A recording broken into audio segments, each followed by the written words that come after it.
आचार्य जी, सत्य को पाने के लिए एक तरफ तो ये बताया जाता है कि गुरु की अपरिहार्यता बताई जाती है, मतलब उसके बिना संभव ही नहीं है, एक तो ये बात की जाती है।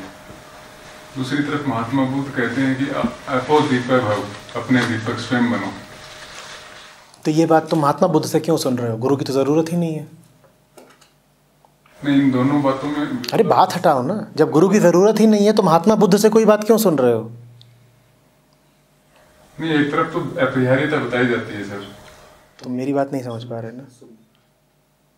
अगर गुरु की जरूरत ही नहीं है तो तुम महात्मा बुद्ध की बात क्यों सुन रहे हो? तुमने उन्हें भी तो क्या बना लिया? हाँ, उनको गुरु बना करके मुझसे कह रहे हो गुरु की जरूरत है क्या? तुम तो गुरु ने पहले ही बना चुके हो, अब क्या पूछ रहे हो कि गुरु चाहिए कि नहीं चाहिए?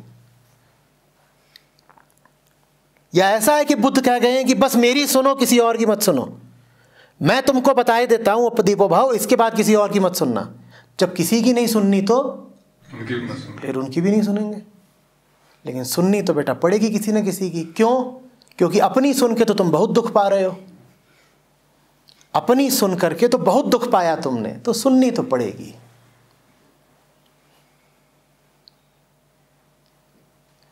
अपनी हालत देखो ना, किसी की मत सुनो, यह सुनने के लिए भी तुम्हें कोई और चाहिए। कोई गुरु आवश्यक नहीं है, यह जानने के लिए भी तुम्हें कोई गुरु चाहिए। अब बताओ गुरु चाहिए कि नहीं चाहिए? इन तो दोनों स्थितियों में चाहिए। तो बात खत्म हो गई।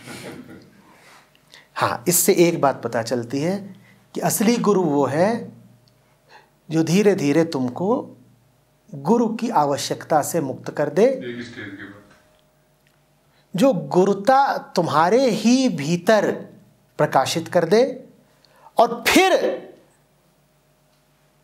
तुम जान जाओगे अपदीपो भाव का मतलब क्या है। वो आखिरी बात है कि अब तुम गुरु की आवश्यकता से भी मुक्त हो गए। अब गुरु बाहर नहीं रहा, गुरु तुम्हारे भीतर बन के बैठ गया है, दीप बन के बैठ गया है। अब गुरु तुम्हारे भीतर दीप बन के बैठ गया है। अब ठीक है, अब अपदीपो भाव। अब किसी बाहरी गुरु की क्या जरूरत है? अब तो तुम्हारा अपना अंतर जगत प्रकाशित हो गया है, अब तुम अपने प्रकाश में जियो।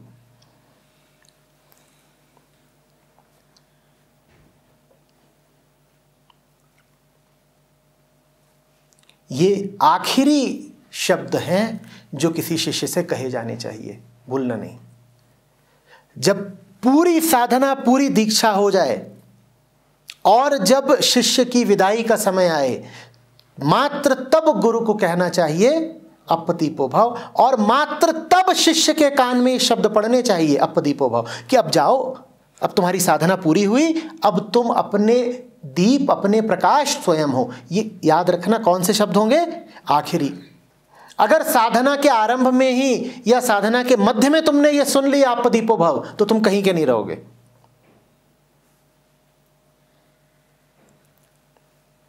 ये शब्द बहुमूल्य हैं, लेकिन ये होने चाहिए बिल्कुल आखिरी, कि जब गुरु तुमको कह रहा है कि अब तुम जाओ, दीक्षित हुए, अब तुम मुक्त हुए, और तुम कह रहे हो कोई आखिरी बात, तो गुरु ने कहा अपदीपो भाव। आखिरी बात भी अब मुझसे मत पूछो, अब तुम इस काबिल हो गए हो कि स्वयं समझ जाओगे, जाओ अपने प्रकाश स्वयं बनो। तो ये आखिरी बात है, ये विदाई का मंत्र है। जो बात विदाई पे कही जाती है वो आगंतुक को बोल दिया तो क्या होगा? विदाई पे कहते हो पहुंच के फोन करिएगा, और सोचो कोई अभी अभी आया है, उससे कह रहे हो जब पहुंच जाइए तो फोन करिएगा। ये क्या कर दिया? और बुद्ध के सूत्र का बड़ा दुरुपयोग हुआ है। जो बात बिल्कुल आखिर में कही जानी चाहिए वो नए नवेलों ने सुन ली है, और अब वो इधर उधर शोर मचा रहे हैं, नारे लगा रहे हैं, कह रहे हैं हम किसी के नहीं सुनेंगे, अपदीपो भाव।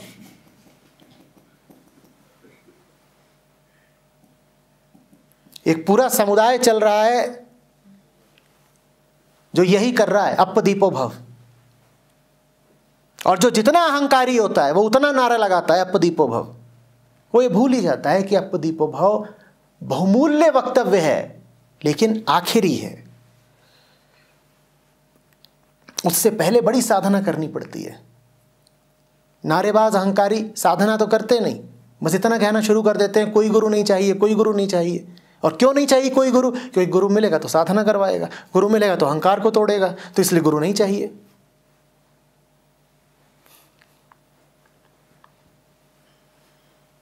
सचेत रहना।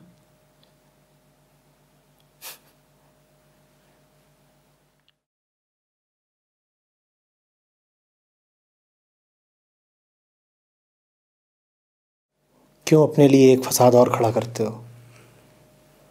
अभी तो ये है कि एक तरफ वो घोड़े दौड़ रहे हैं, तुम चाह रहे हो कि दूसरी तरफ से भी घोड़े दौड़ने लगे। शोर कम होगा और बढ़ जाएगा। अभी तो ये है कि मन में एक तरफ घोड़े दौड़ रहे हैं काले काले, और तुम चाह रहे हो कि मैं विधि बता दूं कि काले घोड़ों का विरोध करने के लिए विपरीत दिशा से सफ़ेद घोड़े दौड़ें। अब शोर कम होगा और बढ़ेगा, हिनहाने लग जाओगे। खत्म हो गई गुरु वंदना, घोड़ा ही नहीं रहा है। ये सब चीज़ें चलती रहती हैं। तुम्हें लगता है कि गुरु वंदना में कुछ सार्थकता है तो कर लो। भूलना नहीं कि मजनू की मंजिल अलग है और ऊँटनी की मंजिल अलग है। तो ऊँटनी तो अपने हिसाब से बीच बीच में इधर उधर मुड़ने की कोशिश करती ही रहेगी ना। कौन सी ऊँटनी? ये जो शरीर है और ये जो विचार हैं, ये तो अपना अलग हिसाब किताब चलाते हैं। तुम्हें पता होना चाहिए तुम्हें क्या करना है, तुम्हें किधर जाना है।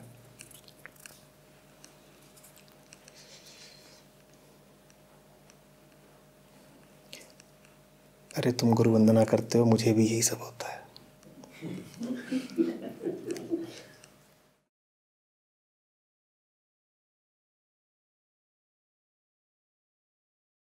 पतंजलि ने एक व्यवस्था बना दी है, ऐसा करोगे तो ऐसा होगा, ऐसा करोगे तो ऐसा होगा, ऐसा। व्यवस्था अपने आप में महत्वपूर्ण है, पर व्यवस्था से कहीं ज़्यादा महत्वपूर्ण है ध्येय। उस ध्येय की प्राप्ति में सदा जो कुछ हो रहा है वो क्रमबद्ध तरीके से ही हो, आवश्यक नहीं है। कभी क्रमबद्ध तरीके से होगा भी और कभी नहीं भी होगा, वो तो पतंजलि भी स्वीकारते हैं। जहाँ वो समाधि के उपाय बताते हैं, उसमें एक उपाय उन्होंने बता दिया है भाव प्रत्यय। भाव प्रत्यय का अर्थ होता है किसी उपाय की जरूरत ही नहीं है। तो कहाँ गई वो उपायों की सारी श्रृंखला? कहाँ गया वो चरणगत चरण का व्यवस्थित आरोहण? यूं ही हो गया भाव प्रत्यय। और कहते हैं कि किसी को बहुत चरणों से गुजरना पड़ता है, बड़ी साधनाओं से गुजरना पड़ता है, और कोई ऐसा भी होता है जिसको सहज समाधि उपलब्ध हो जाती है, उसे कुछ नहीं करना पड़ता।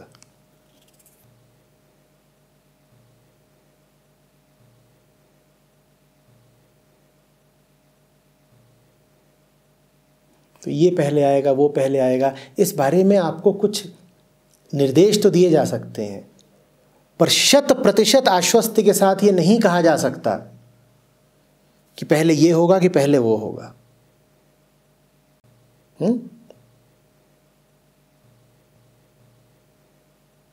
अब कोई पूछे कि त्याग पहले आता है, वैराग्य पहले आता है, शब्दों का खेल है।